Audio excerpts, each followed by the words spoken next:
Olson. Oh, I always have a tough time with that one. I paranormal arts trainer, paranormal arts mentor. Ooh, I like paranormal arts mentor, And shadow worker. mentor, and shadow worker. So remember, I've done this before. A lot of them are baby witches or newer to spirituality. Not all of them. So we don't need to talk down to people, but we do need to over explain a lot. Like if I Okay. say, "What is this?" I might know the answer, but or an answer. That will be, yeah. Thank you for reminding me. Yeah. Great. And we always like any sort of ways to learning or tips and tricks and anything that we can turn into some nice little social media clips are always really good. Yeah, little clips, You got and it. and lead a conversation the way you want it. If I go, okay, Drake, tell me about the color blue, and you go, blue is great, but really, let me tell you about green. Tell me about green instead, I love that. because Yeah, you a know little bit what of you media want to talk training there. about better than you know your stories, you know your interesting subjects, You got it. and then we just have fun. I'm so happy. Absolutely. And we never know when we're actually going to be live sometimes, but obviously Yeah, we probably Patty's are got. live because I see my little channels are up there. So for Well, there you anybody who's go. watching right now on YouTube and X, because it's a new thing, this is behind the scenes. Don't tell anybody. This is behind the scenes. And you will see this another a couple weeks edited and us perfect. Don't tell anybody you saw this. That said, if you hear Willow or if you have any sort of interruptions, we can stop down and catch back up. You got it. Right. Like Speaking that. speaking There of was an Adele, example. Yeah, that's the willow. Oop, secret safe here. Yeah. So is my lineup okay, Rob? It was the best yeah, I yeah, could do. you're fine. Okay, because I Yeah, don't know if I'm looking up too much. I no, have it's hidden not. dog tools. Looking up is always good. Okay, well, good. I'm It's looking always good up. to look up. Paranormal arts All right. Well, have mentors. a great show around the WILOW. Okay. Yeah. All Thanks right. Have a again, good time. Kendrick.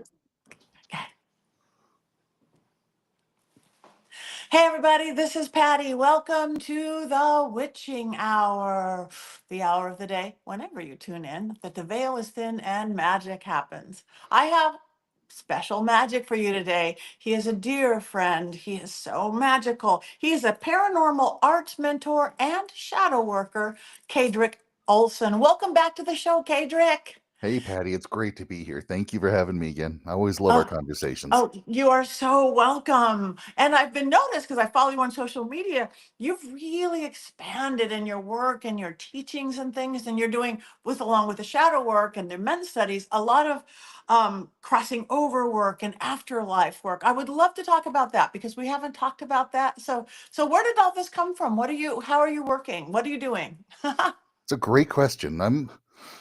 When working through life, we all wonder what our purpose is, and we try out different paths. We try various things. Sometimes they fall apart, things don't work out, synchronicities get out of alignment. But then when we get on path and we start doing the right thing that is in tune with our purpose, our reason for being here, synchronicities fall into place. Well, I've had the same trials and errors and ups and downs and, following the fool's path to figure out who I am and what I'm doing in this world. And it's been very clearly stated multiple times. My purpose in this life is a teacher of the esoteric, a teacher of the metaphysical, the paranormal, all of those sorts of things. So I have a lot to teach. It's just crazy how much there is to teach. And it's like I've always described it as a big barrel of wine, and I've got a tap on it. And every now and then I can open up that tap and fill up and start to distribute, but there's always so much more. And so, literally, one of the things I talk about is how I was literally born into the paranormal. My mom's OBGYN was Dr. Robert Bradley, who held seances in his house. He wrote a book with his wife about their paranormal experiences. I grew up in a house that was haunted. I went to a spiritualist church that had seances in the basement, and trance mediumship was part of the services. So literally, I was born into this. I grew up speaking to spirits. I grew up recognizing that the paranormal is a normal part of our world. And I just kind of ignored that for a little while. I went on the path of Norse, teaching the Norse stuff, teaching runes, the whole Viking mysticism sort of thing. But being pulled back into the paranormal is like kind of being pulled back into teaching my basic skill set, things that I thought was normal and natural. And so little by little, I'm getting out pieces and parts of my experience, the things that I've learned, the things I've been taught, not from books, but from direct hands on experiences and teachings from the whispers, my guides. And I'm starting to share that with people more and more as I keep developing more and more programs. Oh, that's beautiful. So tell us a little bit. You have a new program, right? An afterlife course itself. Mhm. So again, without giving away the course, because we want people to take it. So what do you talk about? What is your thoughts on afterlife? Because it's so unknown. Several years ago, when I was a little kid, I don't even remember it, but my mom told me that I told her that one of the things I'm supposed to do in this life was to help people die. So I thought for a while that meant maybe mortuary science, maybe that meant psychopomp work or death doula. But working with the Norse goddess Hel, she's the goddess of the underworld. She's the goddess who takes care of people who have died, lost souls, people who are having a tough time transitioning. And so this is the Norse concept. And it's interesting that her name is Hel, spelled Hel with one L, as opposed to the Christian Hell. The Norse concept of hell, Helheim, is not an afterlife of destruction or torment or sorrow or suffering. It's about releasing, it's about healing, because the word hell is related to the Old Norse words for healing and wholeness and well being. And so the afterlife is a way to transition into that state of wholeness and well being. It's a place to get that healing. And I realized over the years, it wasn't about the moment of death, it was about helping people learn to live, helping people to understand who they were at the authentic level, helping people to do their shadow work to clear away the crud, the attachments, the distorted energies, any of the things that is preventing them from living authentically. And one of the things that Hell told me many years ago is that so many people are crossing over after death with absolutely no clue what's going on. It's very difficult to transition because either they don't believe in the afterlife and they're vehemently opposed to such a thing, or they have such strict rules of what the afterlife has to be like. A book of judgment. There's got to be somebody there condemning people. And so many people are afraid of crossing over because they can look back at their life and they go, oh, look at the mistake I made. Look at the people I hurt. Look at those things I've done. I know I'm going to burn in hell. I don't want to go. So they're fighting to get over there, not realizing the healing that comes, not realizing the wholeness and the help that is actually over there to help them cross over.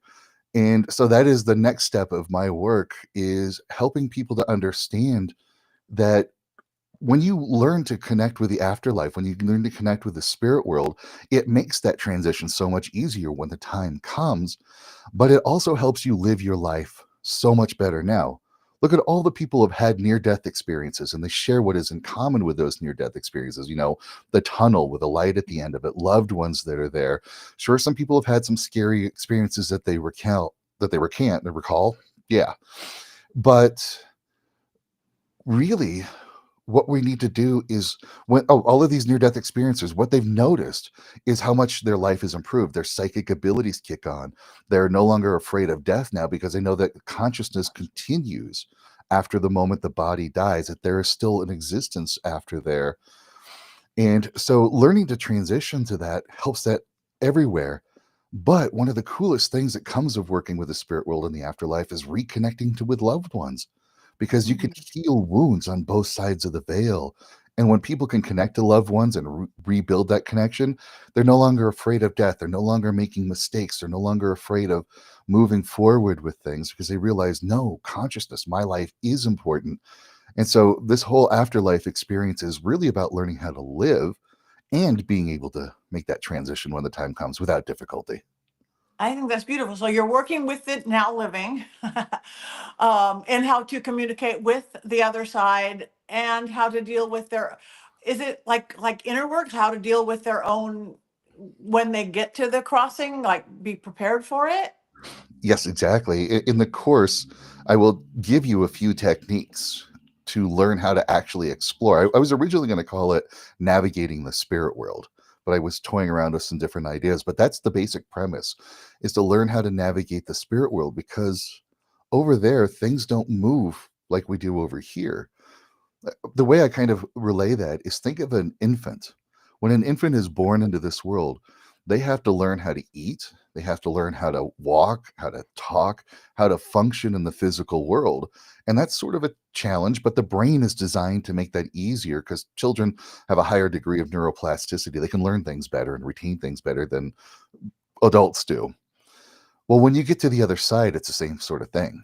You need to learn now how to move, how to communicate, and it's a very different world over there. Things don't move the same way as they do over here. And so it's a learning process. But imagine being able to learn how to function in the spirit world now when you're alive. Imagine being able to learn how spirits really communicate now while you're still alive. So when the inevitable finally catches up to you and the body no longer functions, you get over to the other side and you're like, oh, I got this. No problem. I took a class. I like it. Exactly. You took the Wait, class, you Kadric had the told me what to experiences. do. Yeah. I love that actually. So you think we have the consciousness to remember that? Because we know we life to life, most of us don't remember our last lives unless we really work at it and do past life. So you think it's like, okay, if I, get hit by a bus tomorrow, I won't get hit by a bus tomorrow. I whatever information I would remember. Yeah, actually, because it's one of the cool things is I've got like 10 rules of interacting with the paranormal. And one of the rules is the more you interact with the paranormal, the safer it gets. The reason being is you dispel all of the fear-based narratives that you've been told. You dispel all of the stuff that you've seen in the movies and the TV shows. You dispel all of the negativity that surrounds it, and you experience the paranormal for what it really is, and you go, "Oh." And so you're no longer creating something negative, something bad. And it's the same way. The more you get to the other side, the more you explore over there, the more you can create your own space. And I teach that in the course, how to create your own astral temple, how to create your own space in the afterlife. And the more you do that, the more it's a part of you. So when the time comes, if you get hit by a bus tomorrow, you're like, oh, damn. Okay, Yeah.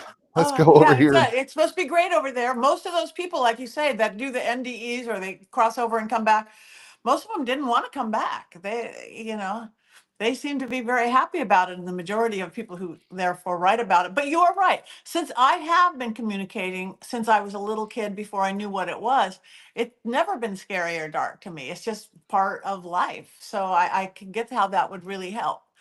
I think that's fascinating. So, what are no? I know both of us are very much in the seance world. We both do seances. We're both known for that, and we've both had people who are stuck there or confused along the way. You more so than I, but I think what you mentioned before, you because they're coming to you because oh wait, there's Kadra. So what is something that? How do you do that? How do you deal with that, or what do you suggest to people, or why do people get stuck? People get stuck because they don't know that they're dead. It's a Yeah. really strange thing. I'll tell you a story of it. When I was doing a private seance, a man walked into the room, spirit man, he didn't have a physical body. He walked in the room and he was confused. He's like, what's going on? Why am I here? Where is everybody? And we just had a conversation. That's all we do is we just talk because it's just like coming up across somebody on the street that may have some sort of amnesia. You're not going to like push them away, say, "Oh, get away from." I guess some people will. They get freaked out by it, but our compassion kicks in, and we'll just have a conversation. Hey, what are you doing? Where are you? What's going on? We talked back and forth, and he was on a motorcycle and got into a motorcycle wreck, and it was so quick and so sudden, and he really didn't have that much of a belief in the afterlife.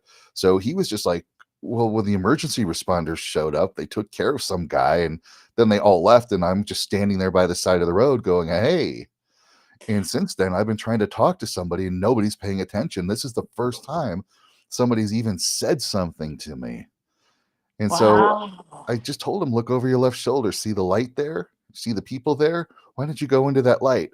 And then the way I can describe when a spirit leaves the room through a portal like that, when they go through the tunnel, is if you've ever been in a room where somebody slams the door and then the air pressure just kind of bounces like that. That's what it feels like to me when a spirit goes through that portal to the other side. It's like the energy in the room just bounces, and I'm like, and then I get the goosebump rush, just like I'm getting one right now. I am And too. I am too. And I've experienced that same thing. Again, that thing. And if we're at a seance table, whatever, and we help that person or help direct that person as much as we can, you everybody feels it, whether they're the medium in the group or whatever. Everybody feels it. I like your explanation like a damn sure. It's like, now it's gone. You've just it hits you. I love that. I so, yeah, all we have to do is just have a conversation. Just remember they're a person. It goes back to what I call the compassion shift, because we've been trained by the media and by the pulpit pounders that spirits are just demons trying to steal our soul or to hurt us. And they've been training us to be afraid of the paranormal.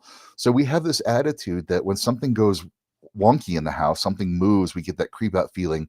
Our immediate response is like, oh my God, what are you going to do to me? yeah. But if you could take a breath, just take a breath, recognize that you're having that moment of fear, and that's okay. That's okay, because I would get freaked out if somebody just walked in the house. I still Right. kind of startle a little bit when I see an apparition. It's like, oh, what was that? Me too. But you take that deep breath, you're like, oh, and then you shift into how can I help you? So you move away from, oh my God, what are you going to do to me? To like, oh, do you need help? How can I help you? And the moment you do that, you shift the energy, you change the energy. Even if it is a negative entity in the house trying to do something wonky to you, that moment of compassion shift pushes it away. And if it is somebody lost, scared, afraid, needs help, or even if it's just a loved one popping in to say hi, that compassion shift builds that connection. And now you can start really doing some healing work. I love that. So if somebody is new to this, hearing this like from the first time, and they're like, what, other than take your course, which they should do, what are some things that we can change right now in our day-to-day actions or perceptions?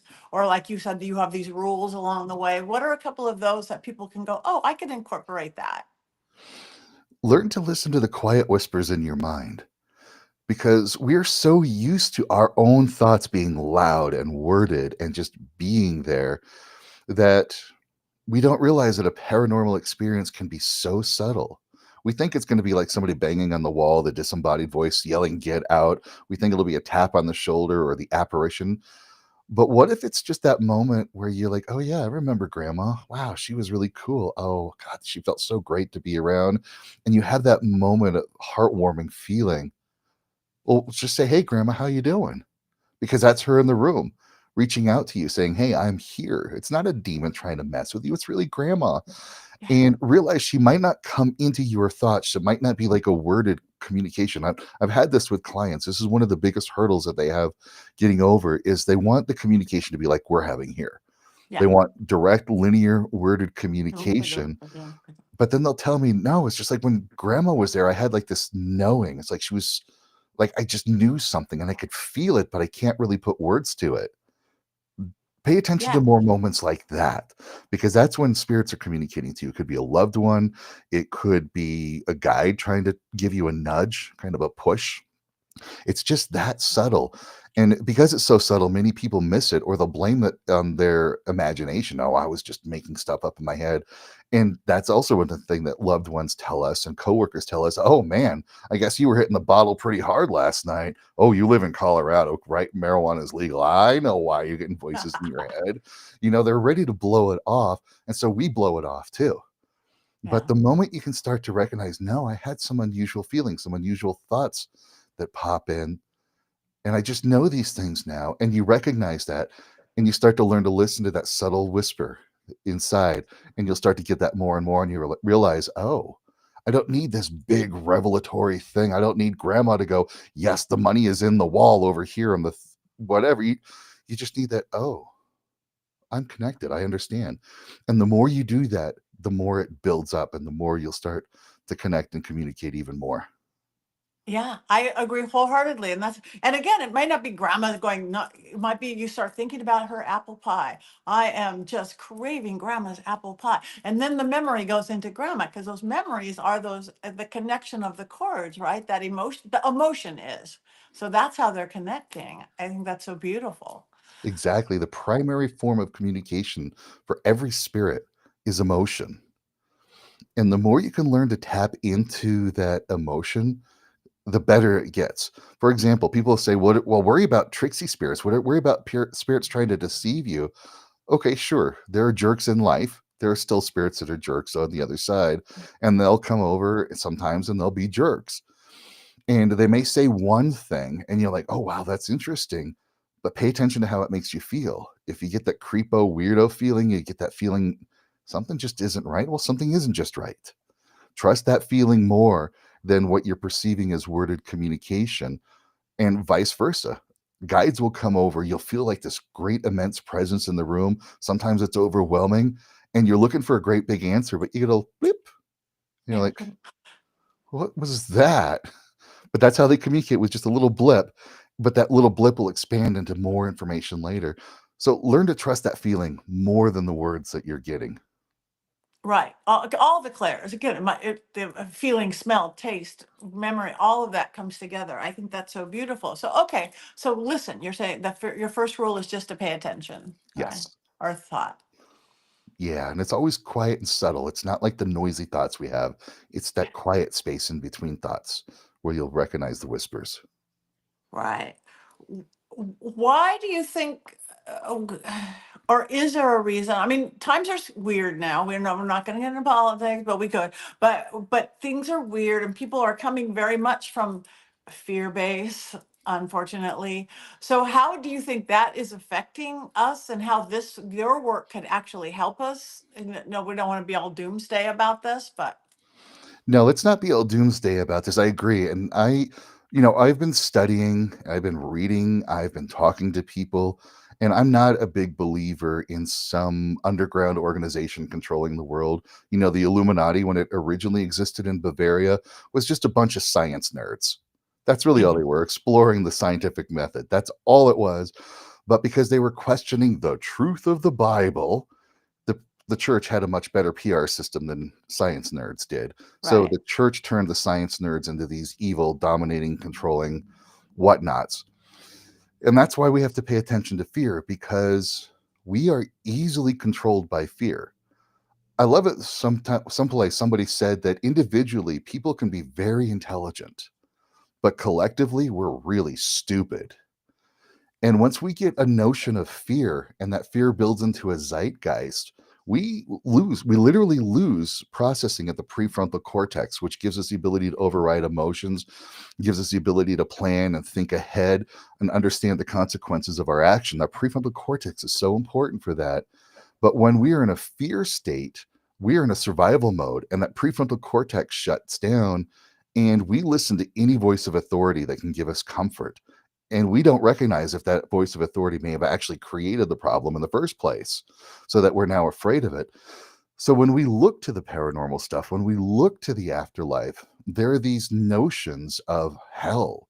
There are these notions of eternal suffering, that if you aren't worshiping the right God in the right way, you will spend an eternity of punishment. And there's so many different variations of religion out there now that it's hard to like put your finger on which is the right one. And so these stories of hell, these stories of fire and brimstone and, burning in the fiery lake, are actually control mechanisms by the church. I mean, I don't want to go doom and gloom. I agree. They're control mechanisms by the church to get you to shut down your abilities, to get you to shut down your connection to the other side, to just basically be complicit and compliant with their voice of authority. And then what I've seen from spirits have gone to the other side. I'll tell you about Maria here in a moment. The spirits have gone to the other side. They're like, oh, there is no hell. There is no punishment. There's no eternal torment. Now, there is still atonement. You still are accountable for crap that you've done. That's still that.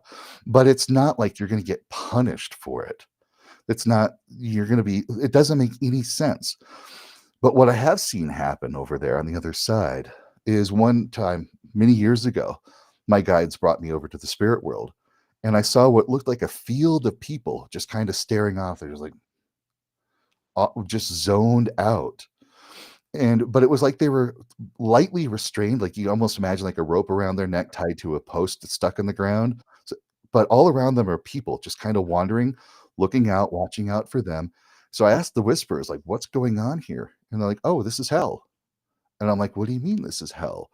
These are people who believed they were bad, that believed that something happened in their life, that they deserved a life of torment, an afterlife of suffering and torment.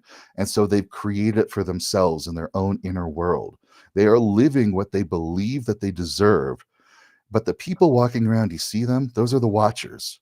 And all they're doing is waiting for someone to have a glint of recognition, a moment where they wake up a little bit and go, do I have to stay here forever? And then they whisper, no, you don't. What else could there be? And then they'll slip back in. And then they'll come back out and go, well, if there's something else out there, how do I find it? Are you ready to find this? They're not going to interfere with free will. If it's a person's free will that they suffer, they'll let them do that. But the moment that they have that recognition, oh, could there be something else? They're like, yeah. Would you like me to show you that? And as soon as they say, yes, I'm there, they'll guide them to another place where they can get out of their own personal hell. So that fear is just a control mechanism shutting us down, cutting us off completely under the thumb of these people, but we don't have to anymore. We can grow beyond that. That fits in very well with how I see things. Mine, in studying philosophy and everything like you do, it's like the ancient Sumerians were kind of, you're going to have the afterlife you believe in, which is exactly what you just said. So whether you're going to create this hell, because we are manifestors, seeing what that is. So that's beautifully stated, much better than I know how to do it. And that's just a bad version of what the ancient Sumerians, how they saw things. So And that's what that is, Emanuel Swedenborg saw too. He had the same kind of experiences where angels, because he was in a very Christian indoctrinated environment. So to him, his angels took him over to the spirit world. And they were showing him exactly that when you get to the other side, you create your own reality. You create your own experience. And for some people, that's their own personal hell. Sometimes it's a collective hell. They're groups of people that get together and create their own reality. But he said at the same time, you can create your own heavens. And so if that spirit world is a reflection of your consciousness, why not start creating heaven now? Why not do your inner work, get through your own hell now, heal your trauma, integrate your trauma, do your shadow work, get through all of that dark stuff now while you're in the physical world. So when you get to the other side, you don't have to manifest it there at all. I love that. Yeah, I love that. Yeah, and how you're saying, like, when we're back to the seance of that, there's a few bad ones, but most people are good. Mhm. If you go somewhere, you go to the mall, you go to a movie, you go to a concert. Yes, we're quirky. Yes, we're flawed. Yes, we're all sorts of things, but there's very few serial killers in that crowd. The majority is goodness. So, and that's what I find in the spirit world is that, other than what Hollywood and television that we both do, puts out there, but humans, that other weird thing is that we don't want to hear the good news. We want to hear the bad news for some weird reason. That's one of the things I'm looking at is the traits of what it means to be human and what we've inherited from our Paleolithic ancestors.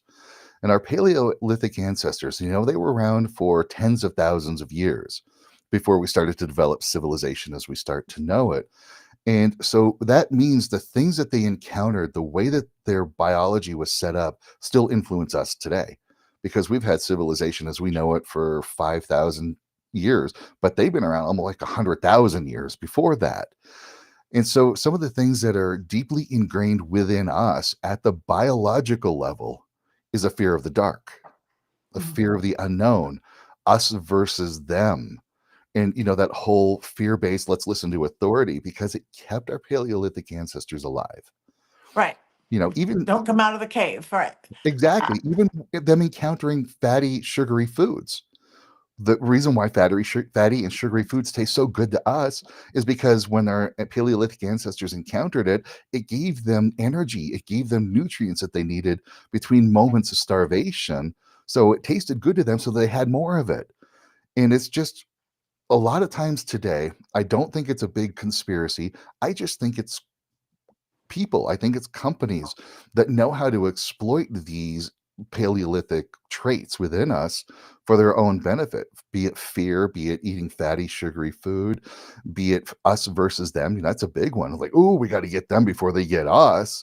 I don't think it's a big corporation doing it. I think it's individuals that are not maybe working at the best interest for everybody else, exploiting those things. But we can recognize those and rise above them. So we can actually literally rise above what it means to be human by recognizing these Paleolithic traits. Oh, I love that. I love that. So my caveman self liked Hershey bars. Absolutely.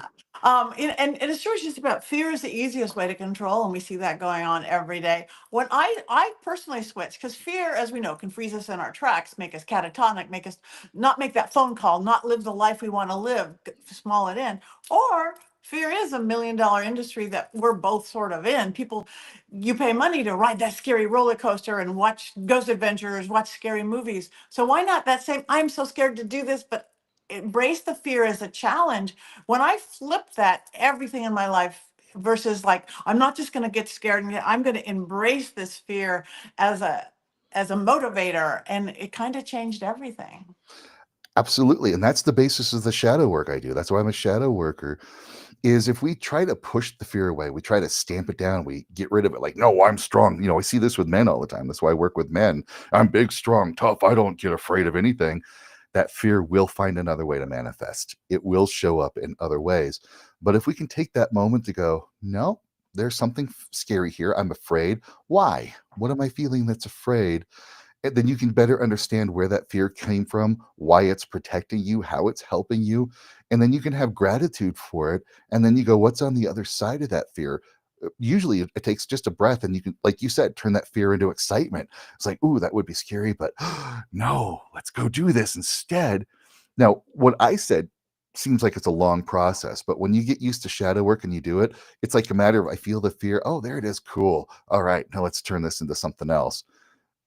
But it's not pushing it down. It's recognizing, accepting it, having gratitude, and bringing that light of awareness to it. And you're like, cool, I'm ready to go because I don't need to be afraid of this thing now. Yeah. And then again, your perception changes reality. And there we go. I love that. All right. Well, people are going to love you now. They're going to. So, where can people find more of you, sir? Give us your website, your social media, what courses or things you might have coming up. You bet. My website, kadrick.com.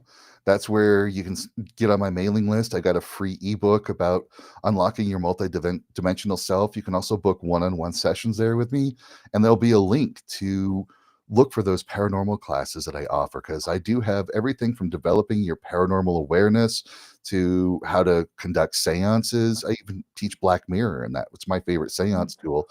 And the new course is the Afterlife Codex. And if you're into the runes and the Norse stuff, I do have like runes for shadow work. I do have runes for seance. I do have some of these Nordic based stuff with the paranormal. And for unlocking anything I'm doing, social media wise, anywhere, my name, Kaedrich, Kaedrich, unlocks all of those doors. My name is the key to unlocking that path for you. I love it because you're a teacher. So, you guys like him, follow him, check out his courses at his website. I can't thank you enough. Thank you again for bringing your beautiful magic to the witching hour, Kaedrich. Any last words for everybody before we go? In a weird sense, like what we were talking about, embrace your fear. Get curious about it because the more you can know about where your fear comes from, what it's doing for you, because it thinks it's helping you, it's not trying to destroy you, it's trying to help you. The more you're going to rise above that fear and see what you really are and see why that fear is protecting you. And you're going to learn more about yourself and you're going to overcome any of those control mechanisms just by accepting and being grateful for how that fear has helped you. Gratitude. I am grateful and grateful that you are here. Thank you, Kaedrich. See Thank you you soon. too. Great, great. And now let's just do a quick commercial. Okay, so I'm going to say this week on the Witching Hour, we have paranormal arts mentor and shadow worker Kate. Do you just like Kaedrich or Kaedrich Olson? Kaedrich Olson, sure. Okay, Kaedrich Olson, because then you do the Kaedrich thing. And then I'm going to say, what are we going to talk about this week, Kaedrich? And in like 3-4 lines, a little blurb, it's a little 30 seconds. You could say afterlife, this, that, whatever you want to say. You got it. Let's wait for this motor. There we go. There was a motorcycle just right next to me. It's gone. Yeah. All right, good. Hey, everybody. This week on the Witching Hour, we have paranormal arts mentor and shadow worker, Kaedrich Olson. What are we going to talk about this week, Kaedrich? This week, This week, we're going to talk about what it's like to cross over into the afterlife, what it's like on the spirit world, and the things that you can do right now to start experiencing spirit communication and get a better understanding of what things are like on the other side of life. Join us on the Witching